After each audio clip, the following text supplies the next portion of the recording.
Assalamualaikum pemirsa, berjumpa kembali di channel saya Rizky Brio yang terus berbagi konten-konten tentang perbaikan kulkas dan mesin cuci. Kali ini saya memenuhi panggilan seseorang untuk memperbaiki freezer 6 rak. Kata pemiliknya, freezer ini hanya dingin 2 rak saja. Yang 4 rak ke bawah bisa dingin, tapi 5 hari baru bisa beku. 2 rak ini yang bisa beku, dan yang ke bawah ini tidak bisa beku, butuh waktu 5 hari. Kalau dicek bagian evap ini untuk sirkulasi masih baik, karena belum pada peot, terlalu peot, masih oke. Kondisi freezer seperti ini masih gampang untuk diperbaiki. Saya akan berbagi untuk kalian. Tonton terus video ini sampai selesai.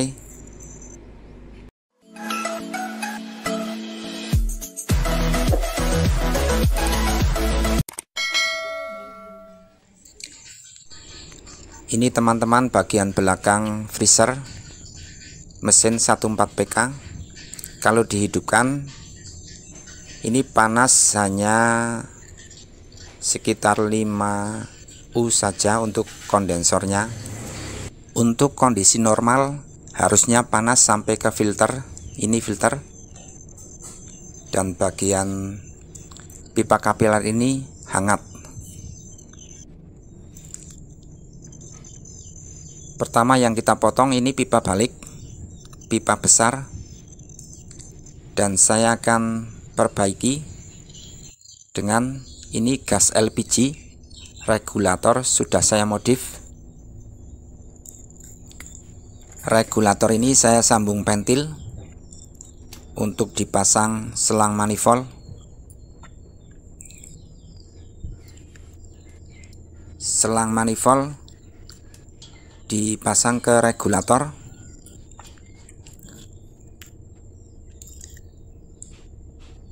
Dan dari selang manifold ini saya sambung lagi ke selang biasa.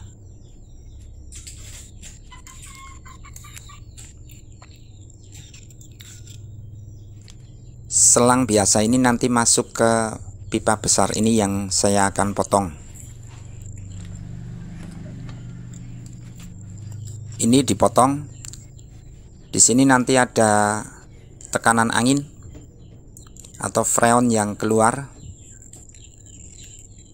Untuk kondisi normal, kalau pipa ini dipotong ada semburan yang kuat.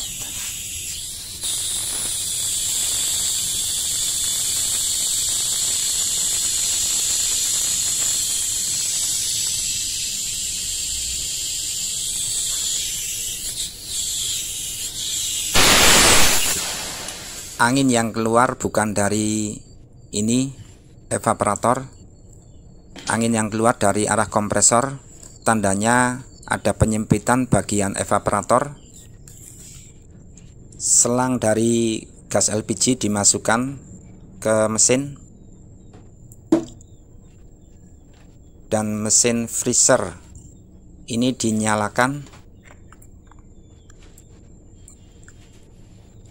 Kemudian ini nanti ditutup dengan jari dari evaporator, tapi gas dimasukkan dulu. Dibuka regulatornya. Ini sudah mulai masuk, bagian kondensor sudah hangat. Nanti ini ditutup setelah gas masuk. Kemungkinan oli naik sampai terjebak di dalam evaporator dan sirkulasi tidak lancar.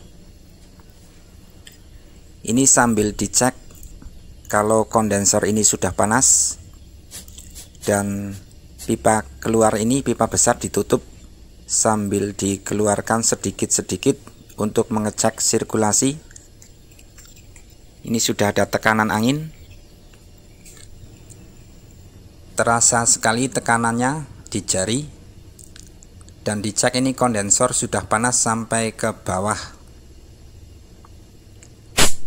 Dibuka sedikit, ini sudah ada yang keluar dan gas regulator ditutup. Kemudian selang manifold dilepas untuk menambah angin masuk.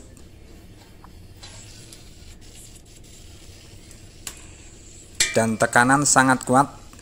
Kemudian ini dilepaskan. Wow, banyak sekali olinya. Oli ini yang menyumbat sirkulasi freon. Olinya masih bening, belum kotor.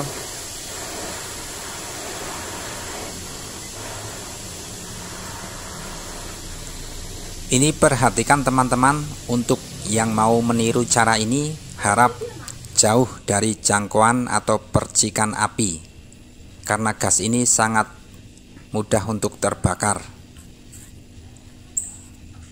Ini akan saya coba lagi untuk memflashing sampai bersih.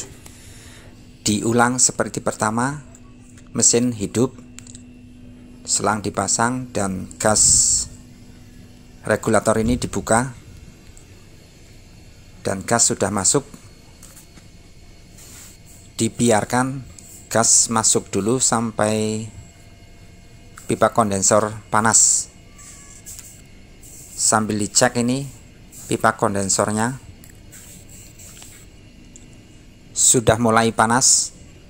Ini nanti oli yang keluar kalau masih banyak perlu di flashing ulang lagi. Dan ini sudah panas, pipa keluar ini ditutup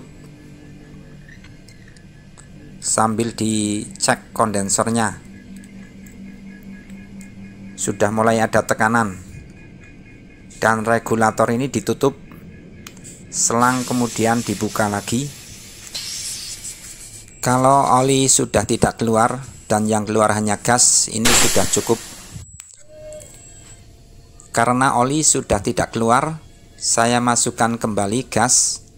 Saya akan mengecek filter dan kondensor. Kalau kondisinya masih baik, tidak kotor. Saya kebetulan ini filter sedang kosong stoknya.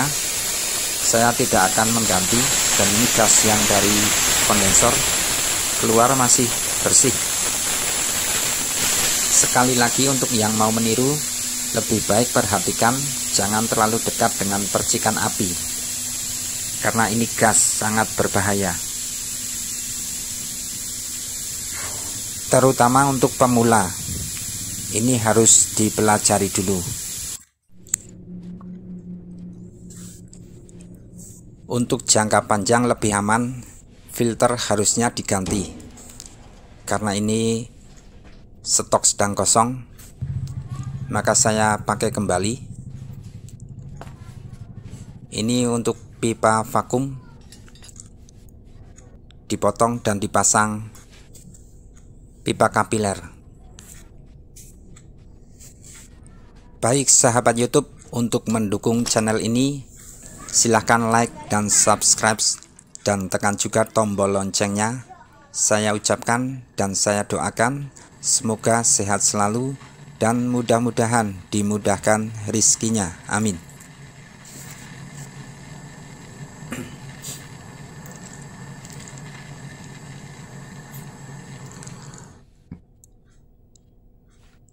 Ini untuk pipa vakum. Dan untuk kapiler yang menyambung ke evaporator, buatkan sok.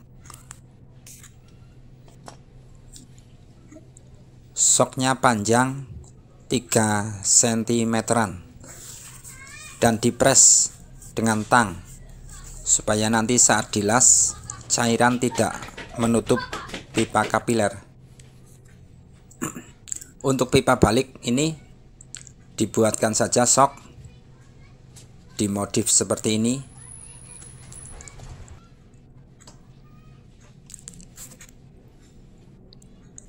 Kemudian ini dilas.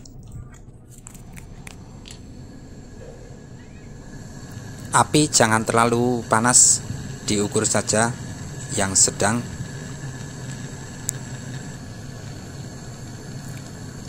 Karena pipa kapiler sangat kecil, jadi takutnya nanti cairan menutupi lubang kapiler.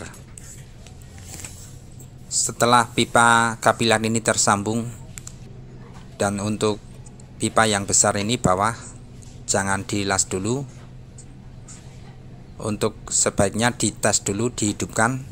Ini sudah keluar. Ini untuk mengecek kesempurnaan las. Dan ini ditutup untuk pipa vakum, kemudian keluar lewat pipa besar ini.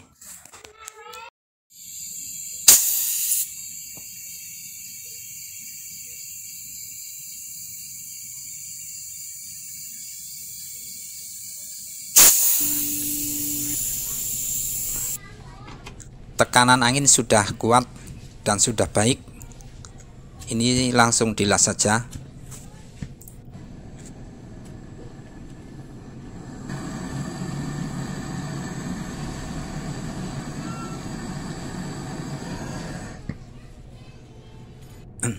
Kemudian pipa ini, pipa pengisian freon, dipotong dan dipasang pentil. Pentil ini disambung pipa kapiler, dipres. Ini untuk memudahkan nanti penutupan saat pengisian freon sudah selesai.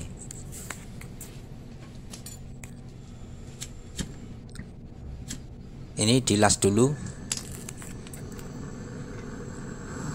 Baik sahabat YouTube, untuk tutorial bagian yang terlewat bisa ditanyakan di kolom komentar.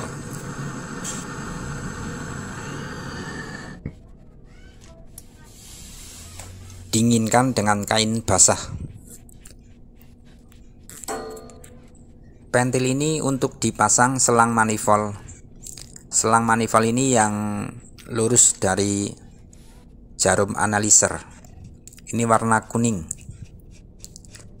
Pemasangan ini harus kuat kencang. Untuk nepel ini harus kuat. Kemudian mesin dinyalakan. Angin sudah keluar dari pipa vakum. Untuk analyzer ditutup. Ini jarum mulai turun. Angin ini harus sampai habis. Sambil menunggu vakum, disiapkan ini cairan metil. Saya isi cairan ini setengah botol atau 3 garis. 3 garis untuk freezer 6 rak. Ini cairan anti mampet untuk memberi sirkulasi jalan untuk freon.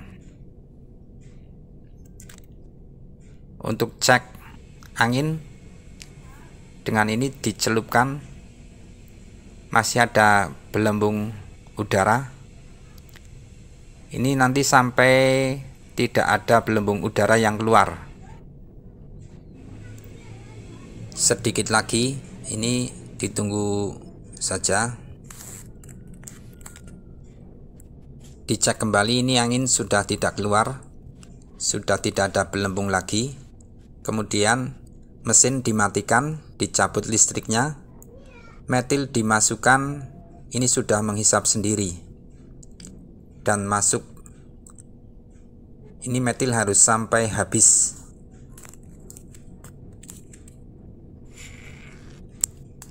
Sudah terhisap semua.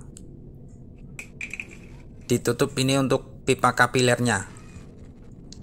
Dipres saja dengan tang, kemudian ditutup las. Pipa vakum ini dibuntu lebih aman.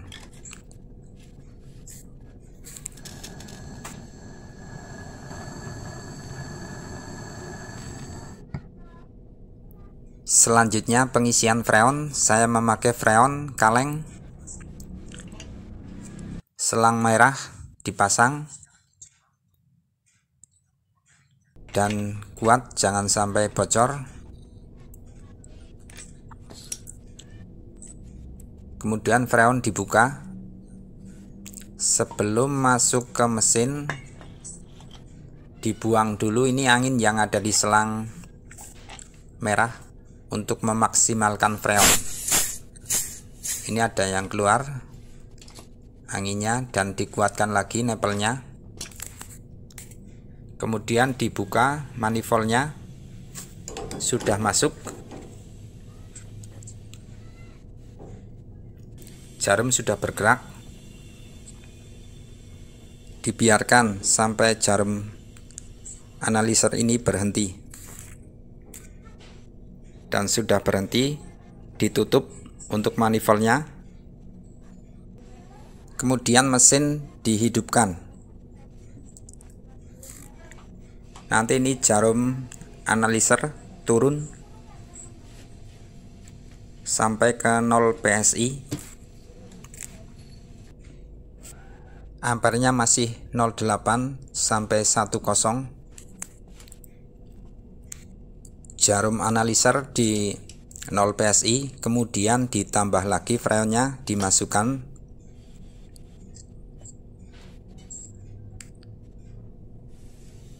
Jarumnya sudah naik. Dibiarkan sambil menunggu. Di sini ada bunga es dingin.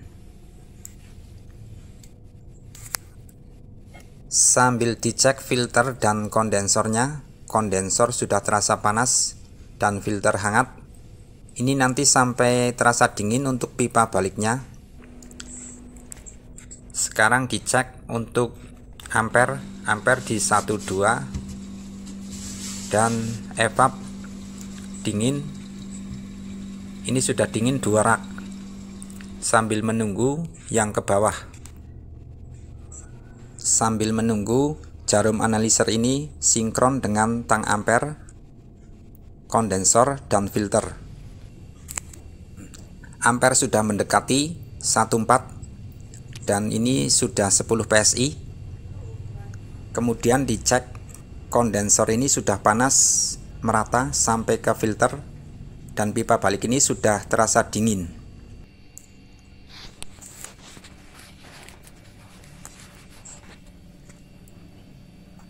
Jarum analyzer ini sudah 10 PSI dan filter sudah hangat.